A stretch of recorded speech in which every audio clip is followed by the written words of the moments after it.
I'm on my way tomorrow morning to Israel, and I'm going into a nation that is not happy, a nation that feels betrayed, a nation that feels an American president was the best friend they ever had.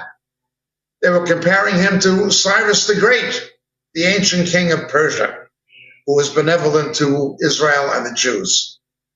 A very, very popular figure who moved the American embassy to Jerusalem, who backed Israel in many ways, and now he has, some would say, shown his true colors, as if it was almost a setup. Now, I myself voted for Mr. Trump the first time he ran. I voted for him the second time he ran, when he lost to Mr. Biden in what may have been a fudged election, a corrupted election. But the third time he ran, the last time, although I did not want Kamala Harris to win by any means, I would have rather had Mr. Trump than her.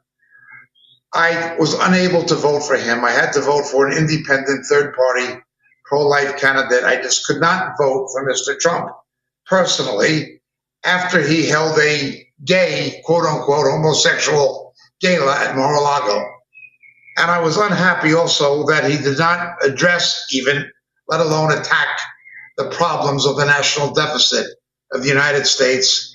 I realize other countries have similar deficit problems, but it is absolutely a quagmire the world is heading to. And America and China, the two biggest economies, are both on the precipice of some kind of a debt crisis, as is Japan, as is even economies people think healthy, such as Singapore. They all have huge per capita debt. Public debt is out of control in much of the world. And I don't think this has been sufficiently addressed by Mr. Trump or by the leaders of most other countries. Nonetheless, I did not vote for him, and I even warned about certain things. I kept pointing out he was a non-believer. There were some Christians insisting he was. Another thing I pointed out was that he did cultivate the evangelical vote. Other presidents have done that to the detriment of both the nation and the church. Billy Graham endorsed Richard Nixon, and the Watergate scandal brought Billy Graham and his ministry into ill repute, and Billy Graham admitted that. Then there was Jerry Falwell and Ronald Reagan. It was the same thing.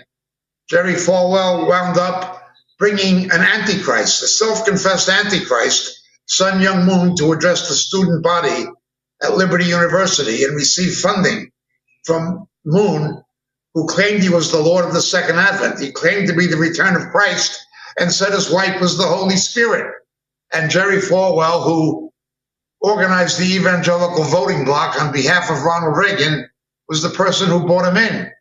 Then we found out that Ronald Reagan's wife was a practicing witch. She was having fortune tellers and all sorts of things, astrology in the White House, advising her husband how to run the country. He was highly reliant on his wife's advice, and she was reliant on the occult and people with familiar spirits. This is not the first time born-again Christians with good intentions have tried to muster themselves politically on back of a particular party or candidate.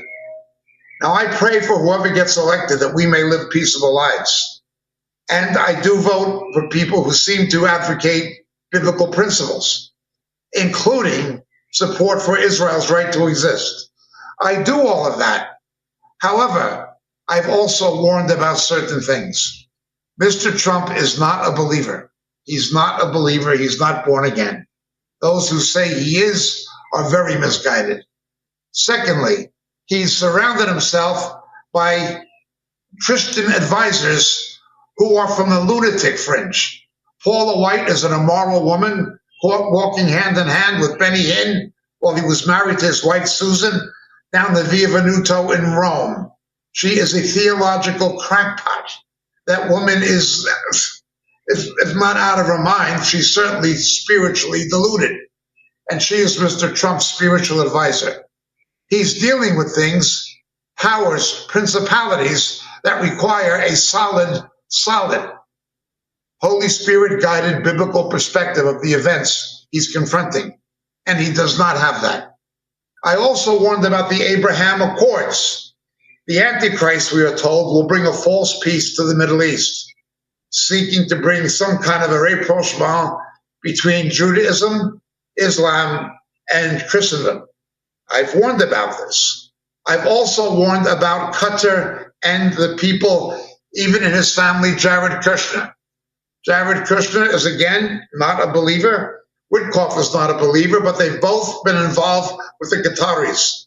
The government of Qatar is controlled by the Muslim Brotherhood. The three senior leaders of Hamas lived in Qatar on October 7th. The orders came from the three senior leaders who embezzled $11 billion in international aid from their own people and lived the five-star lifestyle in Qatar. This is the home of Al Jazeera, a very bigoted, anti-Western, anti-Christian, and anti-Jewish news agency, even though it presents itself as being mainstream. Qatar is an enemy of the West, in my opinion. It is an enemy of the United States. It is an enemy of Israel. It is a Sharia state. It is run by people who are Islamized barbarians. Fundamentalist Muslims who believe in Sharia have a barbarian religion. Now, there are moderate Muslims who do not believe that. There are moderate Muslims who do not believe in the imposition of Sharia. But Qatar funds international Islamic influence through academic institutions, university, and so forth. They are trying to promote Sharia even outside of their own country and even outside of the Islamic world and in the Western world. Their funding to Georgetown University and other such left-wing institutions is dangerous and should have been stopped a long time ago. Hamas is Muslim Brotherhood. The assassins of Anwar Sadat are Muslim Brotherhood.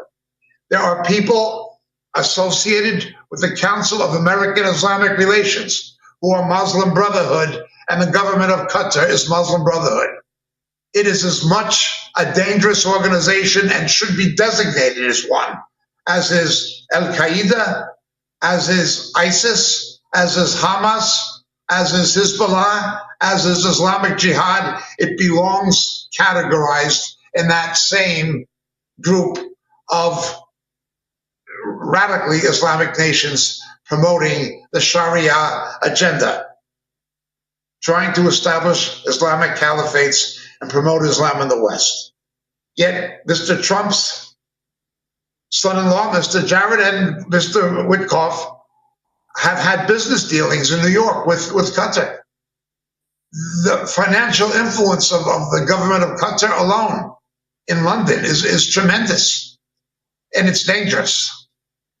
I have warned about what Mr. Trump is doing with Qatar.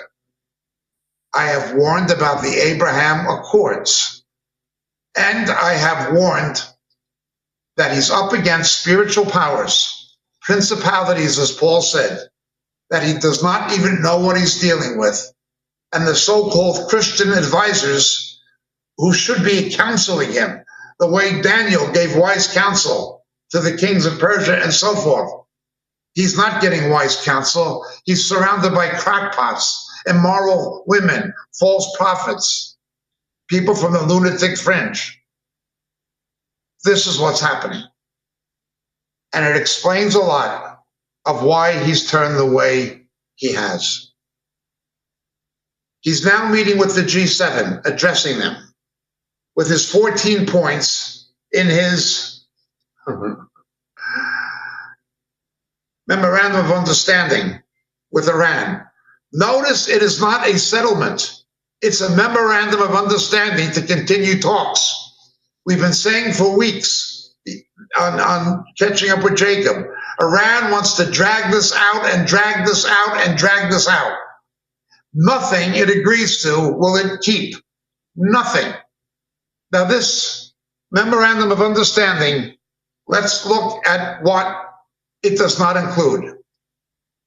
In the beginning of the American-Israeli airstrikes against Iran, Mr. Trump was talking about the Iranian people rising up and deposing the mullahs, deposing the regime.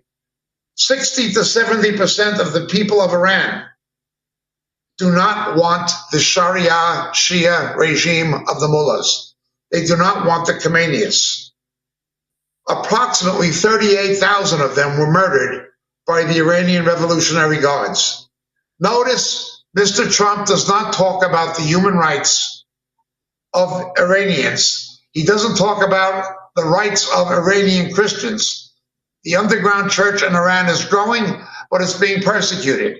He didn't talk about that. All of a sudden, that disappeared from his agenda. It was no longer an issue. Getting rid of the regime, which I didn't think was going to happen anyway, and warned it would likely not, that's no longer a matter for discussion. Standing up for the rights of the people, tens of thousands who've been murdered by the regime, that's not on the agenda. A firm agreement for Iran to stop its manufacture of ballistic missiles capable of hitting as far away as Europe, easily hitting Israel and the Gulf states. Two were fired towards Diego Garcia in the Indian Ocean. No mention of it. There's been no agreement of removing the nuclear dust, the radioactive material from their nuclear development. That was the central issue. We want this removed under the supervision of the International Atomic Energy Commission. Now, we'll negotiate about that further. We'll kick the can down the road. That's on the back burner now. All the things that Mr. Trump contended for initially are gone. The supply of drones that Iran manufactured and furnished to Mr. Putin to attack the Ukraine, no mention of it. Human rights, slaughter of their own people, persecution of Iranian Christians, no mention of it. No mention of any of it. Removing the nuclear dust, it's not in the memorandum of understanding. It's just not there. In the eyes of the Iranians, Donald Trump surrendered. Now, technically and strategically, it's a draw. It is a draw. I could not rightly call it a defeat, but it's a draw. But survivability in the mind of radical Islam means victory. The fact that Hamas has been allowed to survive is victory to them. That Hezbollah has been allowed to survive, that's victory to them. They couldn't wipe us out. We're going to come back and do it again. Allahu Akbar. We'll keep trying until we do it. This is the mentality of radical Islam. And as I've said from the beginning, the only way to defeat it is you fight it in a real war. That does not necessarily mean boots on the ground with modern technology by any means. But it does mean what the Americans and the British did to Dresden and Berlin. You've got to be willing to do that to Islamic capitals of radical states. And to that, I would add Qatar, if they didn't acquiesce to Western demands to stop exporting their brand of fundamentalism under the guise of the Muslim Brotherhood who control their regime and royal family. You've got to fight it like a war. You've got to wipe out their ideology. Nazism was wiped out. Not just Germany defeated, the ideology of the Nazis was wiped out. When MacArthur won the Second World War in Japan, he made the emperor come to him and he demythologized Shintoism. It was a religion that had to do with culture and tradition. But the emperor was no longer seen as a deity or a descendant of the sun god. He made the emperor come to him. He demythologized Shintoism. Unless you demythologize fundamentalist Islam, you're not going to beat it. You have to beat it the way MacArthur did, the way Churchill did, the way Patton did, the way Eisenhower did.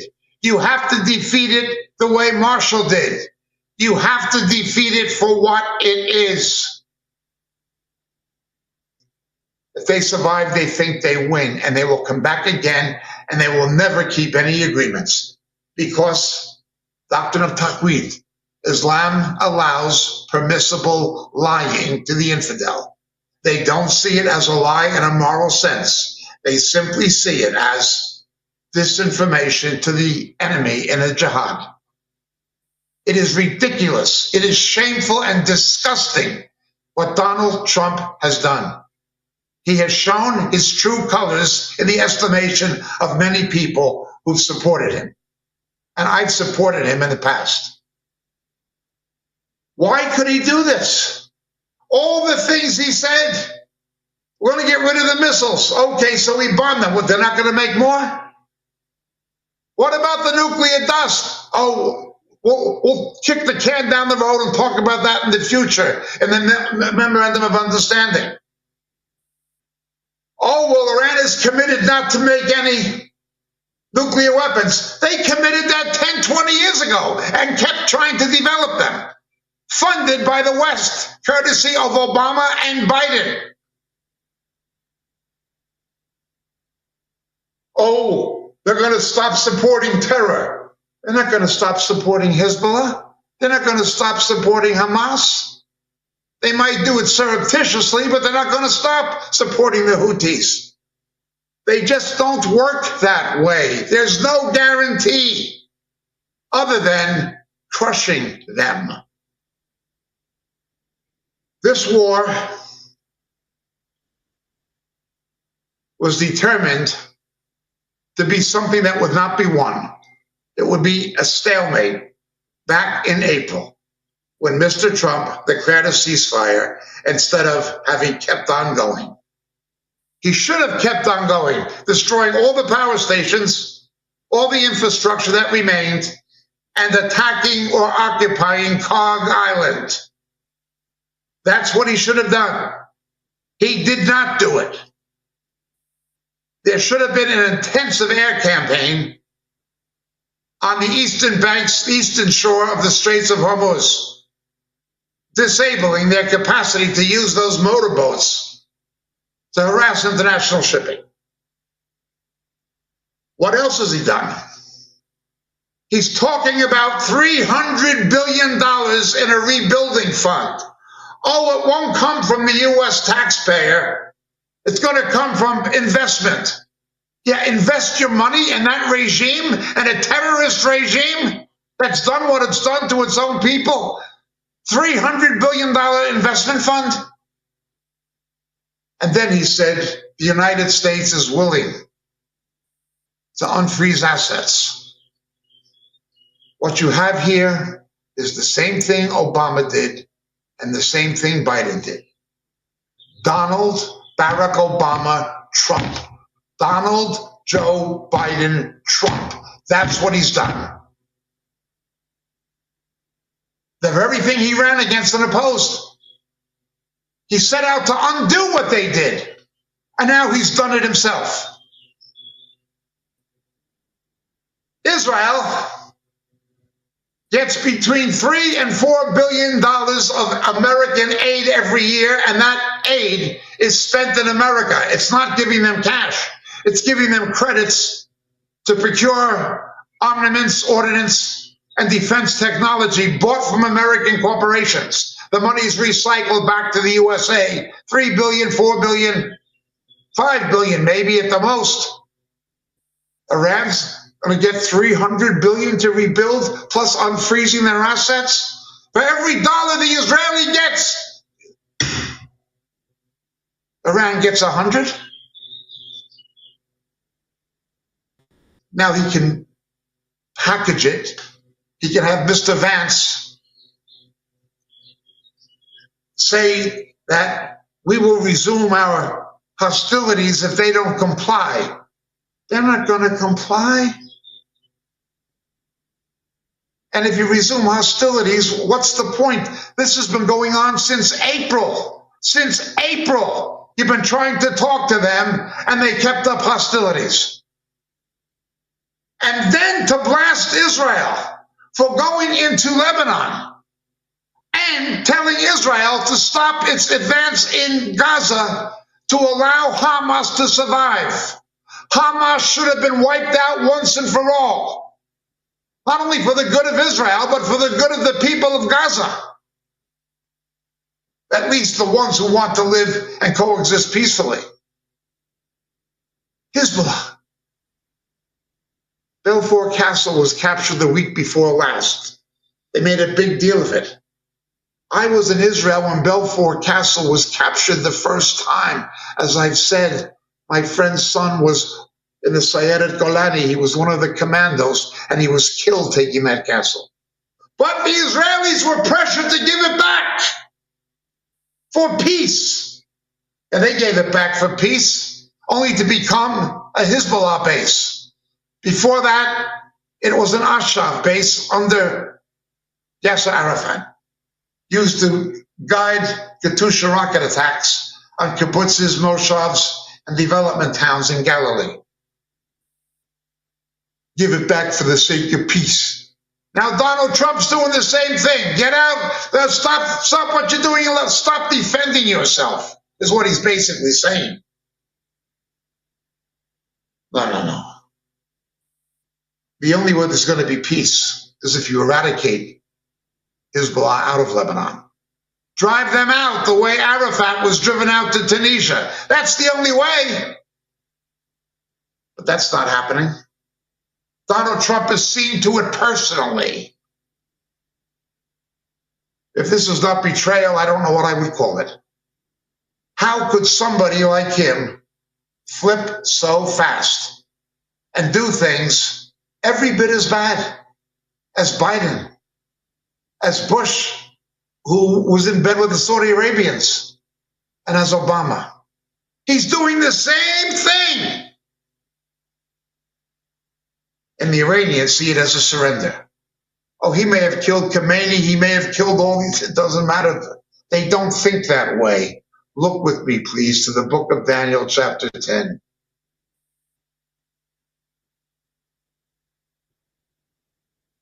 The angel is speaking to Daniel. Verse 13. But the prince of the kingdom of Persia was withstanding me for 21 days. Then behold, Michael, one of the chief princes, that is, of the Lord, came to me, for I had been left there with the kings of Persia. This is a battle between principalities. I've been saying this. There are demonic powers. There is a principality over Persia. When the peacock throne fell at the end of the shore, this power ascended. It is what would happen in the close of the age to Israel before Christ returns. This powerful demon, Michael the archangel, joins the fray. We go on to see that this will eventually involve Yavan, Greece, which is not just Greece, but a metaphor for Europe. Most of European civilization was Hellenistic before the Roman Empire. Then it was Greco-Roman. A conflict with the West. But there's this powerful principality. How could Donald Trump have turned this way? How could he have allowed them, the Persians, to con him? They might not win a war, but they can win negotiation when you're dealing with somebody who doesn't know what he's dealing with. He's not dealing with the kings of Persia. He's dealing with the principality. Look again at verse 13. For I had been left there with the kings of Persia. You can kill Soleimani, you can kill Khomeini, you can kill all of them. They're just the kings. That's not the power you're dealing with. The power you're dealing with is the prince of the kingdom of Persia. It is Rashiot in Hebrew, Arche in Greek. It's what Paul talks about in Ephesians 6. We struggle not against flesh and blood, but principalities. It is a principality. The kings are simply the pawns. This is what Mr. Trump is up against. A very powerful satanic force. And who does he have advising him from the Word of God about what he's up against? Who's advising him? Paul the White? A lunatic? Someone from the lunatic fringe? Theologically speaking, I'm of course speaking hyperbolically. I don't know her mental state, but I know her theological state. And the woman is warped and twisted, as well as immoral. That's who's advising him? He couldn't come up with a responsible conservative theologian? But it's about politics and popularity. He's up against a principality, a demonic power. It took Michael the archangel to do battle with this principality.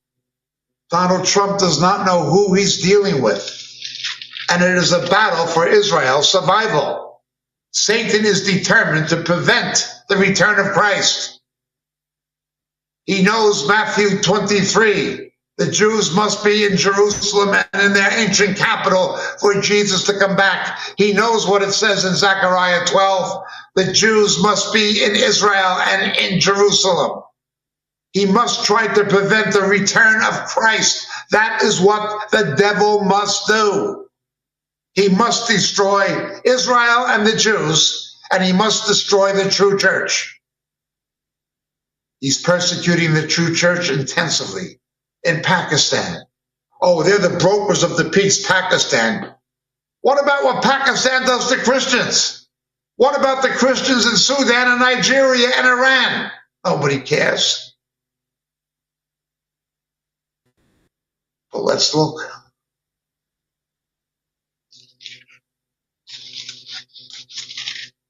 Look with me to Daniel chapter 9, please.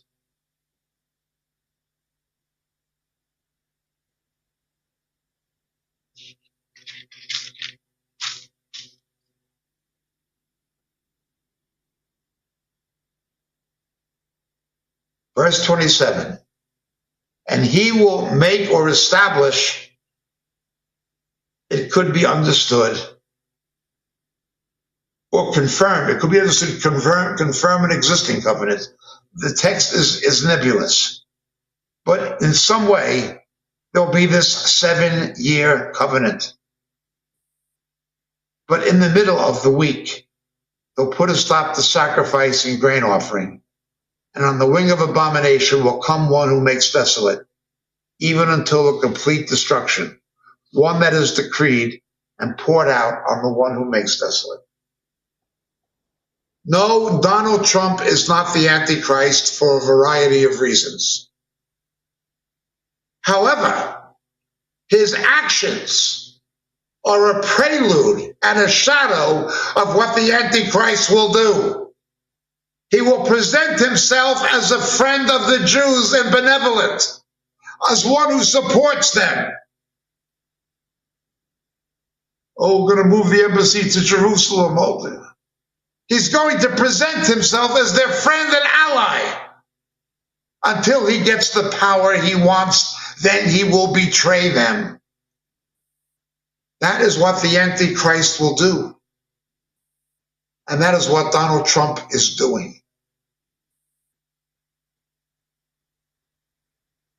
Christians thought he was wonderful. Israelis thought he was wonderful. When the Antichrist comes, they're going to think he is wonderful. I've been warning about the Abrahamic Accords. Now, no, Donald Trump is not the Antichrist. But there is a spirit of Antichrist preparing the way for the coming of Antichrist. And this kind of betrayal you're seeing is a harbinger, a shadow of what is to come. When, I do not know, but it must be coming sooner than later. There'll be a conflict with the West in verse 20. The Prince of Greece, principalities, is going to be a conflict. No, this memorandum of understanding is not going to end the conflict. There is more to come. It's not about the princes. It's not about the kings of Persia. It is about the principality who controls it. I've been left there with the kings. They can have one leader after another. Kill them. Kill Khomeini. Kill Soleimani. Kill all of them. They'll always get another one. Except the real one. The prince of the kingdom of Persia. The principality. Now, why is he called a prince? Because he's a direct subordinate of Satan. Like in the millennium. When the scriptures speak of the millennial reign, King David is not called a king. He's called a prince. In the millennium, Yeshua, Jesus, will be the king. David will be his right-hand man, the prince. A resurrected King David. Well, Satan has his own shadow hierarchy. The prince of Persia is a direct subordinate and right-hand man to the devil. These things speak of Antichrist. The Abraham Accords speak of Antichrist. My friends, when I see this, everything was about what's going to happen when the people rise up. He kills 38,000 of them. Now the Iranian people's welfare is not even part of the discussion or the memorandum. Human rights is not a consideration. Oh, rebuilding a factory to assemble ballistic missiles, that's not one of the 15 points. And they'll deny it anyway while they're doing it. Subterranean construction, perhaps. The nuclear dust, we got to get rid of it. That's not even in the Accords. They agree not to make a nuclear weapon. That's what they told Obama. That's what they told Biden. Their religion tells them to lie to the infidel. They don't use the term Salim, they use the term Hudna in Arabic. I don't know what the Persian equivalent is, but it's bad. How can the President of the United States be taken in? He wasn't taken in by the Iranians, he was taken in by the Prince of Persia, by a powerful demonic force who seduced him. He really thinks the Abraham Accords, that is a prelude to the false peace of Antichrist. Get the Jews to love you, to think you're the best thing since Cyrus the Great. And then he says, Netanyahu would be in jail if it wasn't for me. Israel wouldn't exist if it wasn't for me. Notice the arrogance and haughtiness. Just like Daniel says, the Antichrist will begin boasting and speaking great things. There is an Antichrist spirit involved in this. An Antichrist spirit. It is a hint, a shadow of what is coming. There's a pattern. I knew the Lord told me to pray for Mr. Trump and not to vote for him the last time he ran. I was concerned about some of his policies, particularly to do with the deficit, but above all, I was concerned about the Abraham Accords. He didn't know what he was dealing with. And Paula White's not going to tell him. She probably doesn't know either. Christians being naive and easily manipulated. Israel being easily manipulated. And then betrayal. That is what is happening. That is what has happened. And when the Antichrist comes, the man of lawlessness, it is going to be what shall happen. We are seeing again a prelude. Let us learn from this. Billy Graham went into the political realm and it blew up in his face and discredited him during Watergate, and he admitted it. Jerry Falwell with Ronald Reagan, fortune tellers in the White House.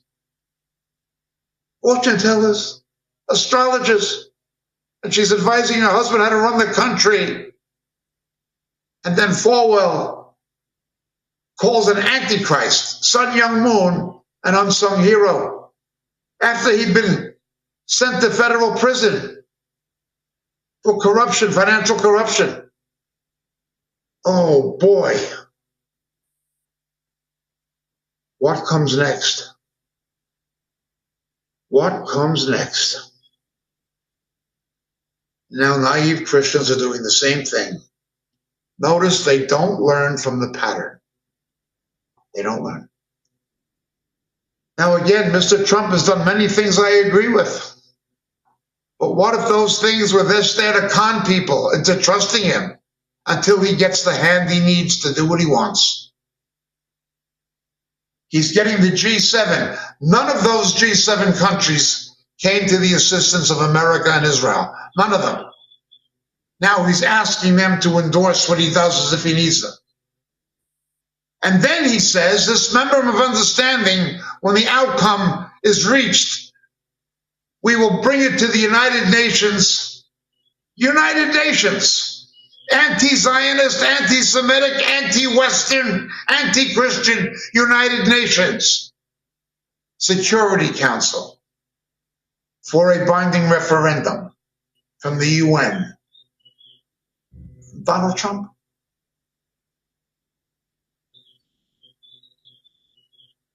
I'm very disturbed. I've been urging people to pray for him, and I still do. This was in part negotiated by Mr. Vance. Somebody like Marco Rubio was born Roman Catholic. I can understand that. Because of my mother, I unfortunately was brought up Roman Catholic, but I understand it. But J.D. Vance converted to it. And he has a wife who's a Hindu, a worshiper of other gods. Shadim in Hebrew. Demons, Moses said. Demonoi in Greek. Demons, Paul said. His wife worships demon idols. He's a Roman Catholic. He says bread and wine is Jesus Christ incarnate, and he worships it. The Blessed Sacrament is transubstantiated. The pedophile protecting Pope is the Holy Father. This is J.D. Vance.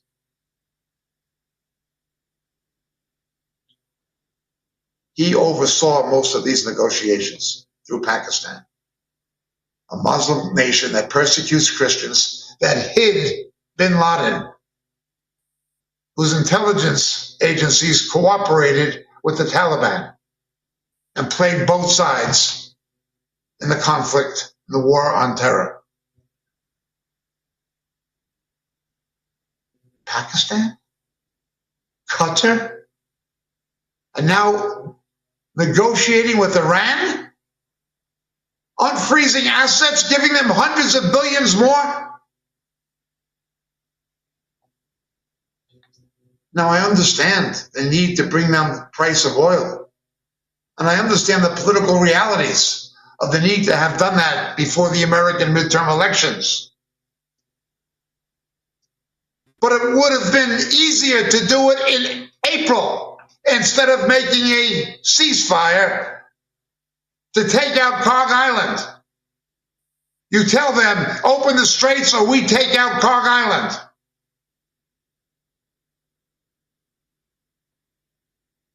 Those frozen Iranian assets should be confiscated by the USA to pay for the price of the war against Iran. Or the only way those assets should be unfrozen is if the mullah regime falls and it's given to the Iranian people to rebuild the country, not controlled by the mullahs. But that's what happens. Donald Trump has sold out. He sold out to radical Islamic fundamentalism. No matter what he tells you, he is sold out. He's betrayed America. He's betrayed Israel. He's not a man to be trusted. Now all the left-wing press are saying, he lost the war he began. He's just giving them ammunition to lose the election for the midterms. He's just giving them ammunition. As MacArthur said, Douglas MacArthur, there is no substitute for victory.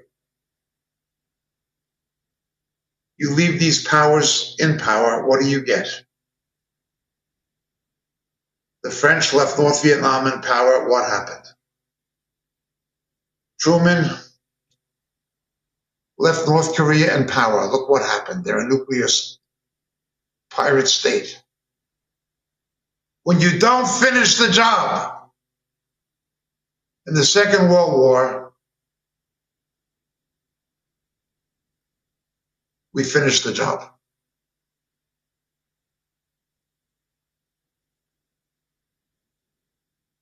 Since that time, when you leave a job unfinished, it comes back to haunt you and get you. And that is what is going to happen with Iran.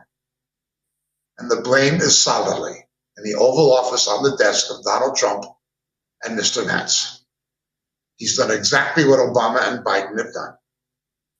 I'm appalled. I'm revolted. But I'm not completely shocked. I knew the Lord told me not to vote for him, not to trust him, just to pray for him. When I saw the Abraham Accords, and he's trying to build a legacy as the man who brings peace to the Middle East, he wants to leave that legacy.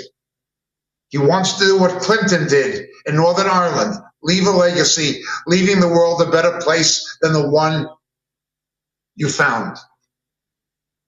Whether you like Clinton or not, he brokered the Good Friday Agreement, put an end to that terrible mess, at least most of it, in Northern Ireland. Jimmy Carter was a terrible and a failed president, but he had a legacy, Camp David. He did leave the world in a better state than he left it. Donald Trump has joined the ranks of Bush. He's joined the ranks of Biden. He's joined the ranks of Obama. He's desperate to leave a legacy, but it won't work. He will not leave the world better than it was because of what he's done and what he's doing. Again, no matter what you think of Ronald Reagan, Mr. Gorbachev tear down this wall. He had a legacy. A lot of things wrong, but he had a legacy. Bill Clinton, terrible man, immoral man. Monica Lewinsky, the rest of it, but he had a legacy. Jimmy Carter, that man has failed at everything he's ever done, both in business and in politics and government. He's failed at everything, except Camp David. He had a legacy. Donald Trump, like all presidents in their final years of office, want a legacy. And he's moving to make it the Abraham Accords. It's going to blow up in his face.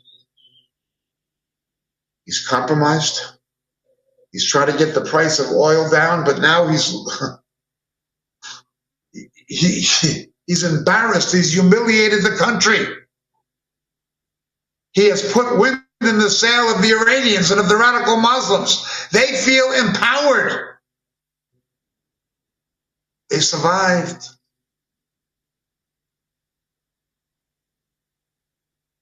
Oh boy.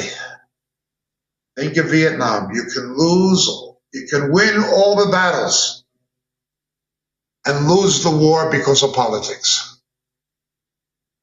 Same thing. You can win all the battles, but lose the war because of politics. Yes, America has won all the battles, but thanks to Donald Trump, it's losing the war. At least it's certainly not winning. It's at best a stalemate. What I said from the beginning. By all means, pray for him. but do not trust him. My name is James Draker Prasch from Moriel Ministries, coming to you on RTN. Please pray for this desperate situation. Pray for the peace of Jerusalem. Pray for the continued growth of the gospel in Iran and in the Arab world and among the Jews. That is the only real ultimate hope, that Jesus is indeed coming. May many be saved before he gets here. God bless. Have a wonderful weekend, if possible. Thank you for listening. Yeah.